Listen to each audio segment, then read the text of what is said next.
Finally हमने एक ऐसी फ़िल्म देखी है जिसका अभी तक बहुत ही ज़्यादा क्रेज़ हुआ था और वो फ़िल्म वाक़ई में क्रेज़फुल होनी चाहिए थी। अब मैं जिस फ़िल्म की बात कर रहा हूँ उसमें तो फ़िल्म एक्शन कमाल है, धमाल है। अल्लू अर्जुन का जो उसमें एक्शन है, दोनों ही धमाल लग रहे हैं। तो मैं बात कर रहा हूँ आज पुष्पा 2 की। मैंने पुष्पा 2 फाइनली देख लिया और उसका फ़िल्म का क्रेज़ इतना ज़्यादा इसीलिए है क्योंकि यार उसमें अल्लू अर्जुन की एक्टिंग इतनी कमाल लग रही है कि ऐसा लग रहा है कि कोई नेक्स्ट लेवल का जो एक्टर है वो ये एक्टिंग कर रहा है। ये फ़िल्म अपने लेवल पे बहुत ही ज़्यादा कमाल और कमाल की स्टोरी रखती है। एवरेज स्टोरी है, सेम लाइक पुरानी स्टोरी, लेकिन यहाँ पर काफ़ी कुछ चेंज हो रहा है। यहाँ पे काफ़ी कुछ नया सीखने को मिल रहा है क्योंकि यहाँ पे अल्लू अर्जुन जो एक्शन कर रहा है और जो उसका बिज़नेस माइंडसेट है वो इंसान को बड़ा कुछ सिखाता है। आई होप सो कि आप में से भी बहुत सारे लोगों ने पुष्पा 2 के ट्रेलर या फ़िल्म देख ही ली होगी क्योंकि काफ़ी साइट्स पर ये अवेलेबल भी है। लेकिन एक एचडी फॉर्म में नहीं, एक कॉपी की फॉर्म में। अगर आप वो फ़िल्म देख चुके हैं तो आपने मुझे कमेंट बॉक्स में येस लिखना है और आपने मुझे बताना है कि कौन-सी फिर चीज़ लगी है आपको पुष्पा 2 के रिलेटेड, क्योंकि मुझे जो चीज़ अच्छी लगी है वो चीज़ें मैं आज आपके साथ शेयर करने वाला हूँ और ये वाली चीज़ें आपको भी काफ़ी हेल्पफुल होंगी इन फ्यूचर और आपकी लाइफ को बेहतर करने में। याद रहे कि अगर आप इन चीज़ों को फ़ॉलो अप करते हैं तो 2025 आपका ही होगा। अगर आप नहीं करते हैं तो शायद किसी और का 2025 होगा और आप आज इसी तरह जैसे 2024 गुज़ारा है, सेम आपका 2025 भी गुज़र जाएगा। तो अगर आप चाहते हैं कि आपका जो लाइफ़स्टाइल है वो सेम लाइक पुष्पा हो जाए, तो आपको ये वीडियो पूरी देखनी है। तो चलिए हम अपनी कहानी का बाकायदा आगाज़ करते हैं और आपको बताते हैं कि पर्सनली मैंने पुष्पा 2 से क्या सीखा और आप उससे क्या सीख सकते हैं। सबसे पहले जो चीज़ मैंने सीखी वो है एम्बिशन, मतलब आपका अपने ऊपर बिलीव और आपका अपने गोल के ऊपर बिलीव होना चाहिए। अब आपने देखा कि पार्ट 1 में जहाँ पे पुष्पा एक नॉर्मल वर्कर होता है और ऑटोमेटिक वो अपने काम को बेहतर करके एक बहुत ही अच्छा सिंडिकेट का हिस्सा बन जाता है या एक बिज़नेस में 4% का शेयर होल्डर बन जाता है और जैसे ही वो पार्ट नेक्स्ट पे शिफ्ट होता है तो ऑटोमेटिकली चीज़ें चेंज हो जाती हैं। अब यहाँ पे खुद पुष्पा रूल कर रहा है और देख रहा है कि कैसे-कैसे चीज़ों को टैकल किया जाएगा। अब यहाँ पे उसका खुद के ऊपर बिलीव है कि वो हर चीज़ को अच्छे से मैनेज कर सकता है। जहाँ पे उसका अपने ऊपर बिलीव है कि वो किसी को भी अच्छे से चकवा दे सकता है। यहाँ पे उसका खुद पे बिलीव है कि वो इस चीज़ को बेहतर तरीके से चला सकता है और यहाँ तक कि अपने बिज़नेस को एक्सपेंड भी कर सकता है। एक नेशनल लेवल से एक इंटरनेशनल लेवल का बिज़नेसमैन बनता है और ऐसी फील्ड में जहाँ पे रिस्ट्रिक्शंस बहुत ज़्यादा है। अगर ये रिस्ट्रिक्शंस की बात करें तो इसको हम लोग नॉर्मल लाइफ में इल्लीगल चीज़ें कह रहे होते हैं। लेकिन यहाँ पे पुष्पा ने दिखाया है कि यार अगर आपका अपने ऊपर बिलीव हो तो आप कुछ भी कर सकते हैं। अगर तो वो ठीक है या तो वो आपके एम्बिशन से रिलेट कर रहा है। तो अगर आपका भी खुद के ऊपर बिलीव है और आपने कुछ सोच रखा है कि आपको ये बनना है, तो ये चीज़ें आपके लिए काफ़ी हेल्पफुल होने वाली है। अब आपको अपने फील्ड के रिलेटेड इतना क्रेज़ी हो जाना है जितना कि पुष्पा हो गया था। आपने देखा है पुष्पा अपने काम के लिए इतना क्रेज़ी है कि वो अपनी फील्ड में किसी को भी पसंद नहीं करता और जो भी उसके कॉम्पिटिशन में आता है वो उसको रगड़ता हुआ चला जाता है और खुद किंग बनकर उस फील्ड में रहता है। नेक्स्ट चीज़ जो मैंने सीखी, ओवरकम सोसाइटियल जजमेंट। अब यहाँ पे पुष्पा को लोगों की बातों से बिल्कुल भी असरअंदाज नहीं हो रहा था। हाँ, वो पार्ट 1 में उसको अपने भाई की तरफ से कुछ जो चीज़ें देखने को मिल रही थी वो थोड़ी-सी नासाज़ थी। लेकिन पार्ट 2 में वो चीज़ें काफ़ी हद तक चेंज होगी। वहाँ पे भी पुष्पा को अपने बैकग्राउंड से इतना ज़्यादा मतलब नहीं था। वो जो चीज़ करना चाहता था वो करता था। अब बेसिक लोगों का होता है कि यार वो लोग ना लोगों को जज कर रहे होते हैं। हमारे ऊपर असरअंदाज तब होता है जब हम लोगों की बातों को सुनते हैं और अपने ऊपर असरअंदाज होने देते हैं। लेकिन पुष्पा ऐसा नहीं कर रहा था। पुष्पा ने बहुत ही अच्छे तरीके से चीज़ों को मैनेज किया और अपनी लाइफ को बेहतर बनाया।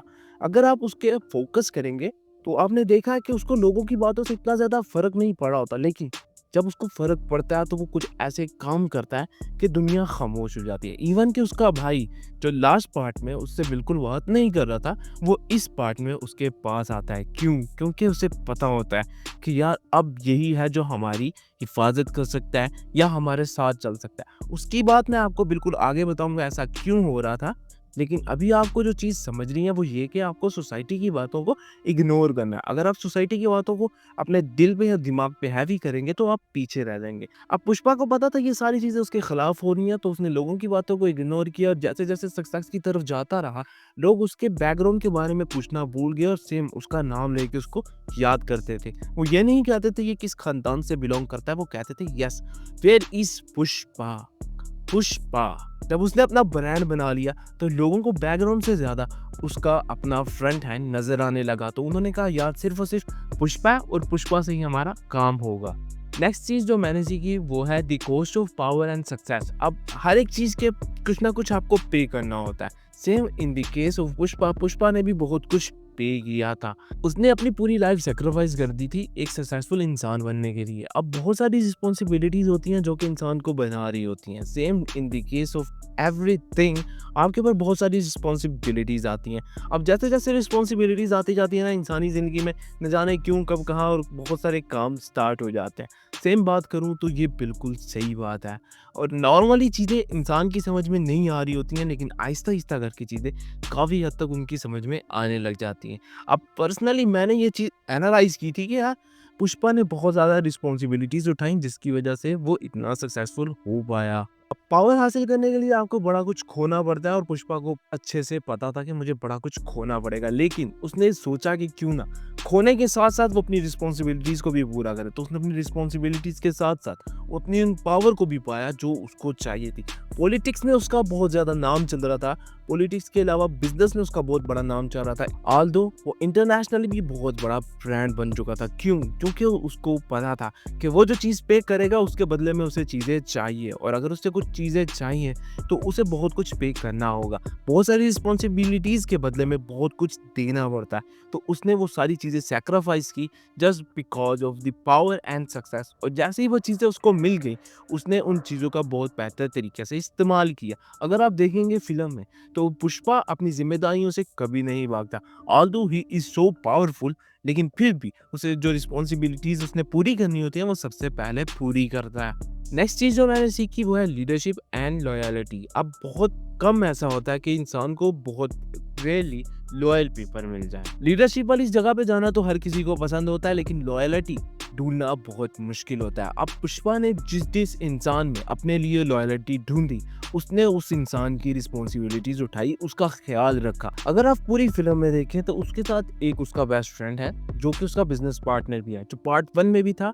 उसने पार्ट 1 में उसके साथ काम किया और पार्ट 2 में he is his right hand, और जब राइट हैंड की बात हो रही हो तो वो उसका ख्याल भी काफ़ी अच्छे से रखता है। अब लॉयल होना बहुत ही ज़्यादा ज़रूरी होता है। अब पुष्पा अपने काम के साथ काफ़ी ज़्यादा लॉयल है और वो भी सिर्फ उन्हीं इंसानों को पसंद करता है जो उसके साथ लॉयल होते हैं। अगर बीच में किसी ने हल्का-फुल्का धोखाधड़ी की तो वो उसको ख़त्म कर देता है, क्योंकि उसे पता है या तो वो उसके साथ रिलेशन ख़त्म करता है या उसको पक्का ही ख़त्म कर देता है, क्योंकि वो अच्छे से जानता है कि यार अगर मैंने इसको छोड़ दिया तो हो सकता है ये आज थोड़ा करके कल ज़्यादा करे, और कल अगर उसने ज़्यादा किया तो निज़ाम पहले से ज़्यादा ख़राब हो जाएगा। अब लीडर वो बहुत अच्छे तरीके से अपनी लीडरशिप को निभा रहा होता है। लीडर बनने के बाद वो किसी भी चीज़ को बोलता नहीं है, बहुत अच्छे तरीके से अपनी चीज़ें मुकम्मल करता है। अगर आप पूरी फ़िल्म में देखेंगे जितना भी वो लीड कर रहा होता है या जो भी उसके साथ होते हैं, वो सबका ख़्याल रख रहा होता है। आपको भी यही चीज़ें इंस्पायर कर रही होंगी। कुछ ऐसी चीज़ें होती हैं जो कि इंसान को आहिस्ता-आहिस्ता वक़्त के साथ आती है और कुछ ऐसी चीज़ें होती हैं जो वक़्त से पहले आ जाती हैं,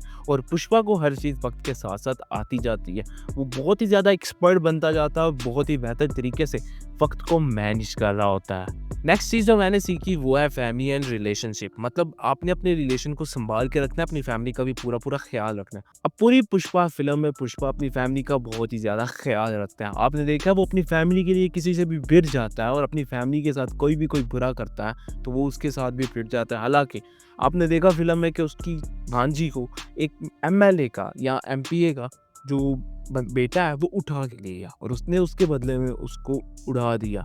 हाथ लगाया था खाली और उसने उसकी जान ले ली। अब पूरी फ़िल्म में आपने उसका क्रेज़ देखा होगा अपनी फ़ैमिली के रिलेटेड। वो अपनी फ़ैमिली से इतना ज़्यादा प्यार करता है, इतना ज़्यादा प्यार करता है कि वो उसके लिए कुछ भी खोने के लिए तैयार हो जाता है। वो चाहता है वो कुछ भी करेगा, लेकिन अगर कोई उसकी फ़ैमिली के गिर्द बात करेगा तो वो बिल्कुल भी सर्वाइव नहीं कर पाएगा। आपने देखा उसने पूरा एमपीए ही बदल दिया, एमएनए ही बदल दिया, सिर्फ़ और सिर्फ़ इसलिए क्योंकि उसने उसकी वोटी के बारे में बात करी थी। अब देखा आपने उसका कितना क्रेज़ है अपनी फैमिली के रिलेटेड। हमें भी वही करना है, हमें अपनी फैमिली का पूरा ख़्याल रखना है, और अगर कोई भी कुछ कहता है तो हमें उसको बताना है कि हम अपनी फैमिली से बिज़नेस से ज़्यादा प्यार करते हैं। वो अपने बिज़नेस को दाँव पे लगाकर अपनी फैमिली को बचाने के लिए बिल्कुल तैयार बैठ जाता है। आपको भी वही करना है। आपको भी अपने रिलेशनशिप का भी ख़्याल रखना है, अपने लॉयल दोस्तों का भी ख़्याल रखना है, क्योंकि यही वो आगे चल के आपके काम आते हैं। अगर आपका सपोर्टिव फैमिली सिस्टम है, तो यकीन मानिए आपको किसी भी चीज़ में मुश्किल पेश नहीं आएगी, लेकिन अगर आपका सपोर्टिव नहीं है, तो आपको काफ़ी ज़्यादा मुश्किलात का सामना करना पड़ेगा। लेकिन याद रहे, family is most important thing. Next चीज़ जो मैंने सीखी वो है स्टैंड अप टू ऑपोजिशन, मतलब आपने इनजस्टिस के अगेंस्ट खड़े होना है। जहाँ पे भी उसने देखा इनजस्टिस हो रही है, वो वहाँ पे खड़ा हो गया। ऑल्दो अगर उसकी अपनी तरफ से कुछ गलत होता है, वो माज़रत करता है और अपने दोस्तों के साथ या अपने किसी भी वर्कर के साथ जस्टिस करता है। वो क्यों? क्योंकि उसे पता है कि जस्टिस बहुत ही इम्पोर्टेंट है। अब जब तक जस्टिस आपकी लाइफ में रहता है, बहुत सारी चीज़ें मैनेज रहती हैं, जैसे-जैसे चीज़ें चेंज होती हैं, बहुत ही सारा सिस्टम ऑटोमेटिकली चेंज हो जाता है। अब बहुत सारे लोगों को लगता है कि यार नहीं, ऐसा नहीं होता। थोड़ा बहुत जस्टिस और नॉन जस्टिस से काम चल जाता है, बट वो कहता है नहीं, जब तक जस्टिस है तब तक लोग हैं और जब तक लोग हैं तब तक आपका काम है। तो इसलिए उसने बहुत ही ज़्यादा काम बेहतर तरीके से की और जहाँ पे भी उसको इनजस्टिस दिखा वो वहाँ पे खड़ा हो गया और अपना बदला उसने मुकम्मल लिया। अब आपके पास भी इतनी पावर आ जाती है कि जैसे ही आपको लगता है कि यार ये इनजस्टिस हुआ है, आपकी पावर उस इनजस्टिस के खिलाफ खड़ी हो जाती है। डर वर एक साइड पे, फैमिली तब भी एक साइड पे होती है, लेकिन उनकी सपोर्ट होती है और वो इनजस्टिस का मुकाबला करता है। लास्ट चीज़ जो मैंने सीखी वो बहुत ही कमाल थी, वो है कल्चरल आइडेंटिटी। अब कल्चरल आइडेंटिटी बहुत ही ज़्यादा ज़रूरी होती है। अब आपने फ़िल्म में देखा होगा कि वो कल्चर को कितना ज़्यादा एक्सपोर्ट कर रहा है और कितना ज़्यादा पसंद करता है। वो एक-एक कल्चर की जो उनके वैल्यूज़ होती हैं वो उसको मुकम्मल कर रहा होता है और जो भी इवेंट आ रहे होते हैं उसको अटेम्प्ट कर रहा होता है और वहाँ पे भी वो किसी भी चीज़ को बुरा नहीं कहता। वो अपने कल्चर को बड़ी खुशी से प्रेज़ेंट कर रहा होता है। हालाँकि वो इतना बड़ा जस्टिस का एम्पायर बन चुका होता है, लेकिन फिर भी वो कहता है नहीं, मुझे इसको प्रेज़ेंट करना है और वो बहुत अच्छे तरीके से प्रेज़ेंट करता है। With family, with in a people कि वो दिखाता है कि यार कल्चर बहुत ज़्यादा वैल्यूएबल होता है। अब ये सारी चीज़ें वहाँ पे बहुत ही प्रेज़ेंटेबल होती हैं। आपने देखा होगा फ़िल्म में ये चीज़ें आपको काफ़ी अच्छे से देखने को मिलेंगी।